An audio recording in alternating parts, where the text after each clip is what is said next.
Hey everyone, Mike here, and it's only me. I'm here for the PC Gaming Show. I'm hoping that they show something. It would honestly be really awesome. There's no rumors or anything, but I would absolutely love to see Remedy, whatever Remedy's working on. That I'm sure that's going to be on the PC. I don't know. I really don't know what to expect from this. In the past, it's kind of been a slog, but they're nice surprises. I would definitely like to see less VR and more more games, more third-party games, more AAA. Definitely refilled on the booze like big time, because I feel like I'm going to need it for this conference. It's weird. I absolutely love PC gaming, but oh crap! I gotta fix the volume. It says, don't just obey the rules, rewrite them. It says, don't just listen to stories, inhabit them. It says, don't just accept the limits, overclock beyond them. It says, don't just play games, revel in them, unleash them. It says, seriously, is every game Battle Royale now? Or is it just me? From mountaintops to dungeons, from deep waters to deeper space. From solo quests to mass engagements. What is going on with the audio? Let's celebrate that magic together. This is the Gaming Show. Go figure this is the stream that is like giving me the most shit. And now our host, Sean Plott. The one I'm probably least excited for, next to EA's. Oh, hello to everyone online. Hello to everyone at the Wiltern. Welcome to the PC Gaming Show. Yes. My name's Dana, and I'm your host today. I am delighted to be here. We have a fantastic show for you this afternoon. First, to all of you who came out to the Wiltern, thanks for joining us. The Wiltern is just a beautiful venue here in Los Angeles. To all of you online on Twitch, thanks for joining us. To those co-streaming partners, hey as well, I'm talking to you, Dropped Frames, great to have you here. And of course, to all the wonderful sponsors that help make the PC Gaming Show come back again for the 4th straight year. Now, I feel like this has gone on longer than 4 years. Now, I'm not the only host here this year. I have my co-op partner up in the balcony. It's Frankie Ward joining us today. How's it going, Frankie? Hey, Sean. I'm going to be up here in the balcony with a bunch of creative new PC games coming your way.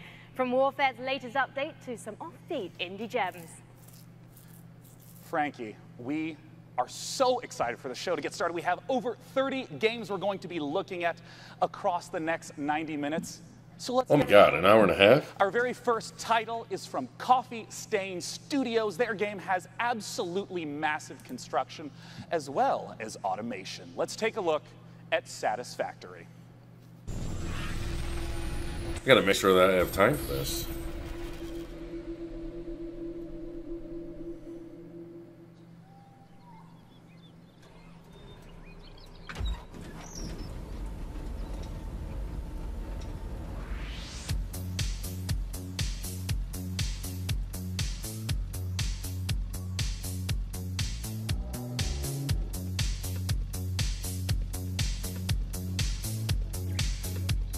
Oddly digging the music.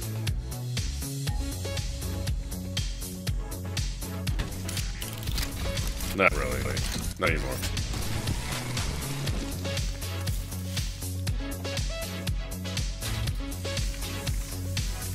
Okay, yeah. I got plenty of time.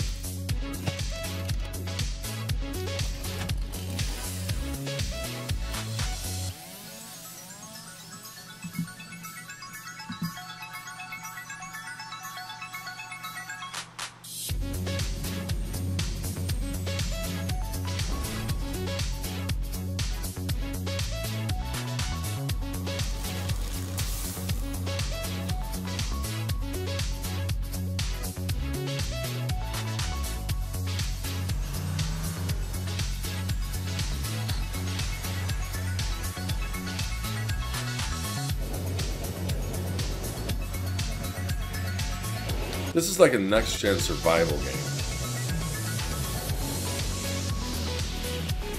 Or, I mean, you are directly controlling it, right? This isn't like a strategy game or like a Sims game, is it?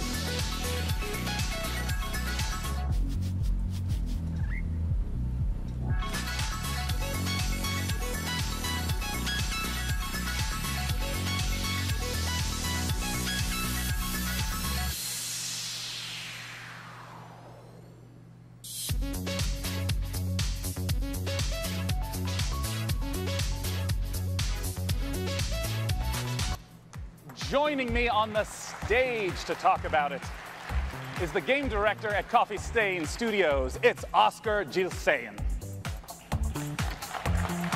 Come here, Oscar. Welcome to the stage. Thanks for joining us today. Thank you. Now, Oscar, I just want to begin right away by asking, what is Satisfactory all about? Satisfactory is essentially about building these huge automated factories. So you play as an engineer that's sent from Earth to this alien planet, and you're going to build this enormous machine. It was hinted at the end of the trailer there. Yeah. And to build that, you need a whole ton of parts, which you need to build machines that will make them for you. So you'll start out pretty simple with a few machines, and then you'll just expand and expand and expand until you finally need to start cutting down trees and replace them with like more convenient concrete. And you know, for people who haven't played this type of game, can you give me an example of what producing a more advanced resource might look like? Right. After a while, you'll need to create something more advanced, like a computer, for example. And at that point, you'll have some copper stuff set up, your wires and cables. But to make plastic, you need to get some oil. So you need to go out so it's a survival game. Find this oil, build some oil pumps and oil refineries, and set up a transport with self-driving vehicles between the outpost and your factory. Yeah, and I want to talk about that scale because there's a lot of games where you build a house or a small town. How much area are we talking about where all your factories will exist? Oh, this factory will grow enormous. The main part, which will probably be the biggest, will start spreading more and more and more. Or in some cases, we'll have players just building these massive, tall buildings with factory floor upon factory floor. But including the resources that you need to gather from basically all around the map. Yeah. So you'll have vehicles driving all over. Now, I want to ask about the first-person perspective because these types of games typically are top-down. Why first-person? We want it to feel like the player is the one building the stuff. Yeah. And when you've built a bunch of stuff, and you can see these enormous buildings, these structures towering above you. But also when you go out and explore, you'll be the one, like, you go through the underbrush and in the jungles and whatever. I mean, in the trailer, it even looked like there's a lot more to explore, like different environments and biomes. Yeah. The map is, we made a point to make it big and varied. Yeah. And it's about 30 square kilometers in size, so it's kind of enormous. Someone was knocking on my door. One final question. I saw multiple engineers there. How does multiplayer work? Oh, it's a co-op game. So you'll start up a server and play with your friends. Great. Now, tell us, how do we get our hands on this game? So we got a closed alpha planned in the coming months. So you can sign up for the alpha at satisfactorygame.com. And yeah, then you'll know. Well, great. Oscar, thanks for joining me on stage once again.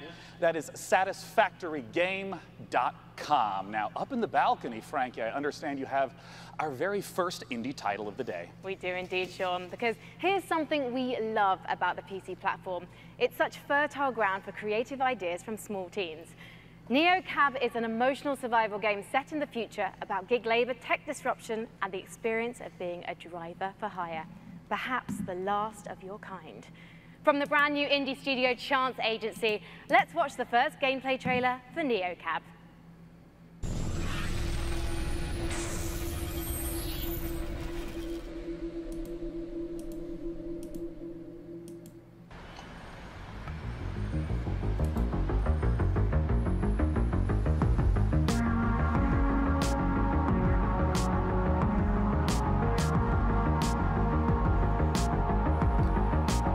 I'm digging this.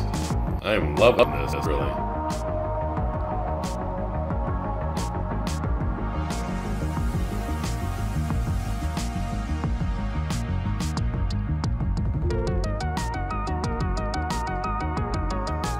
wait a second, can you just can't everywhere? Well, I mean,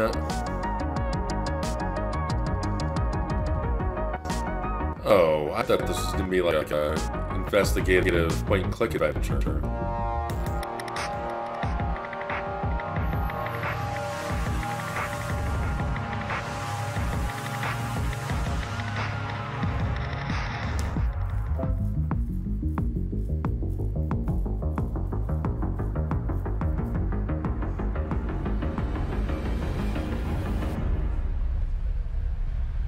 It's to be interesting. Now, our next game, believe it or not, is in the Battle Royale genre. Of course, it's E3 2018, what do you expect? We have several Battle Royale games we're going to be talking about today because the Battle Royale format is very simple and very flexible. Players play in an ever-shrinking space. You know, if anything, last standing. So developers there hasn't been such a heavy Battle Royale push like that was going to be. I thought possibly be. I'd be our very first Battle Royale sarcastically be playing a game where every time a Battle Royale game was announced, I'd be doing shots and be on the floor at Maverick's Proving Grounds by the end of the second day. But other than Battlefield, I don't get any Battle Royale games. There was Battlefield and PUBG, which PUBG I'll give you a pass because we already, I mean, that's what that is. But it hasn't been as bad as I thought it would be.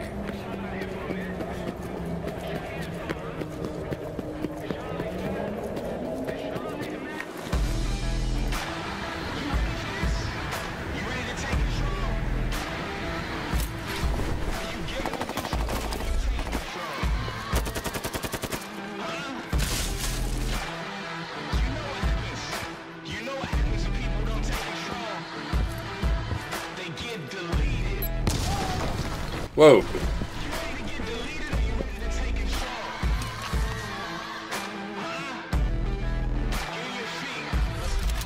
Is this Ghost Recon VR? Tom Clancy? I mean, really, if there's any studio or any IP that, you know, okay, fine. It'd be Tom Clancy because they've always focused on, or they usually in the past have focused on realistic, current, or maybe future realistic weapons.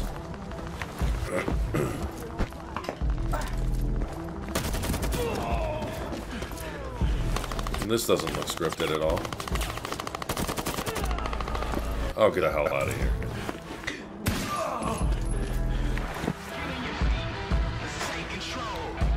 So is there going to be a shock emoji that you can instantly hit it by a button?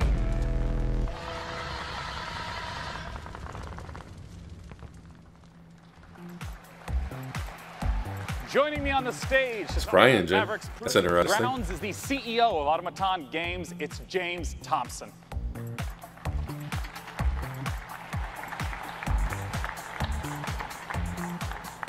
James, welcome. Thanks for joining us. My pleasure.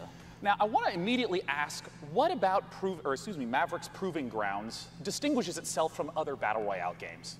Yeah, well, as you said, it's a very popular formula, and you know that last man standing kind of game type is incredibly compelling by itself. But Mavericks is really about depth. You know, we've already talked about 400 players before, and we're sort of super excited today to talk about our 5-man squad mode being 1,000 players.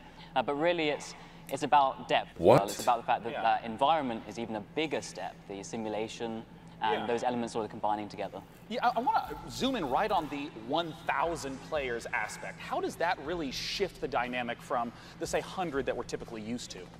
Well, it's really about combining scale with the depth of simulation, so the fact that together what you actually have is a landscape that means you're making decisions off a lot more information.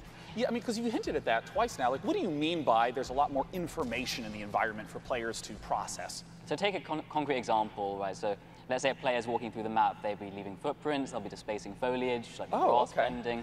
But you know, siege-style gameplay in houses, that's like a lot of destruction systems that sort of together make the map much more of a dynamic environment. It's like a recent history of who could have been here. Yeah. See, the one what interesting and exciting thing with this I understand that this is a lot more outgame generation than someone might expect. this game show. Yeah, so it's not just that session-based gameplay. You enter the. I can see a lot of this being prototypes or early looks, early peeks to next-gen world, not just a console gaming. You know, so it's got a persistent game type side to it too. Yeah. But really, it's about bringing this all together into something which makes a much richer MMO experience. Now, where can people go to find out more? I can see. Well, we just launched our site right now, so if you're interested in signing up for the closed beta, you can do that now at mavericks.gg/closed-beta. And actually, if you register this week, I might sign up for special that. in-game content for free from E3. Well, awesome. And we have only 100,000 slots for the first group signing up, so that will give you some beta access. But I'm sure there are a lot more people than that on the stream. So. But yeah, I can see a lot of the features, that they might have talked about in this. Joining us once again. Being in a lot of future games. GG. Pushing down the foliage. Helps showcase the extraordinary power of modders. Frankie, tell us about stuff like that. It does indeed, Sean. On PC, we don't just play what's given to us. We mod games to make our own experiences. And for many developers, modding is a way to turn a hobby into a career. The Forgotten City is the perfect example. It's a standalone game that's a reimagining of a wildly successful mod. In fact, the first mod in history to win a National Writers Guild Award. For the first time ever, here's gameplay from the Forgotten City.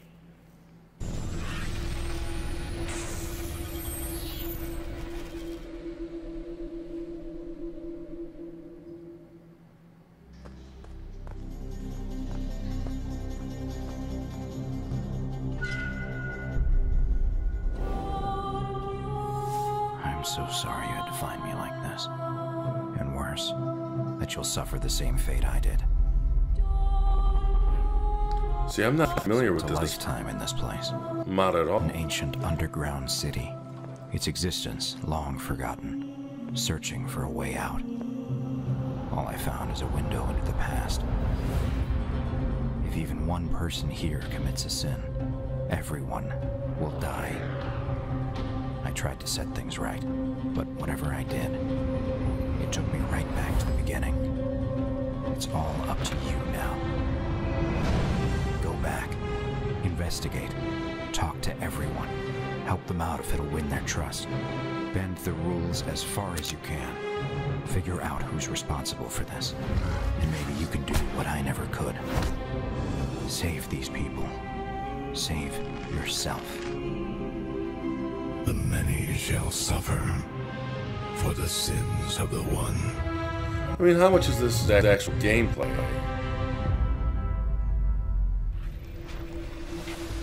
Coming up on the PC Gaming Show, what's next for Killing Floor 2?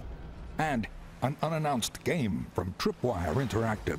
And now your host, Sean Plott. Our next game is a blast from the past. It's not a sequel or prequel or remake, but rather an entirely new game altogether. Let's take a look at Stardock's Star Control Origins. Long ago, the Singularity formed, its creators uplifted into something beyond our understanding.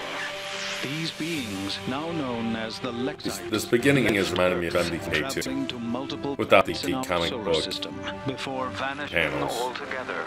This is why we are here.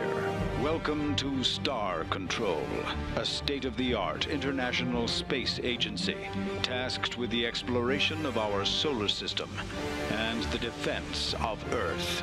Here reside the world's brightest minds and greatest technology, brought together by a strong curiosity to discover the unknown. Help us pioneer the future. Join today.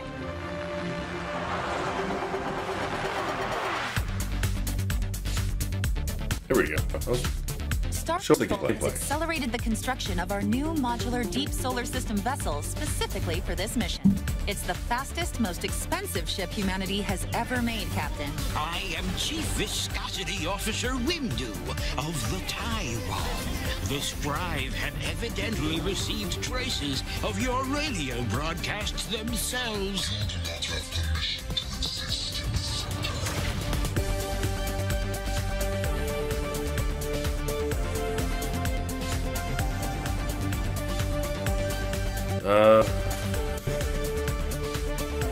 I'll pass.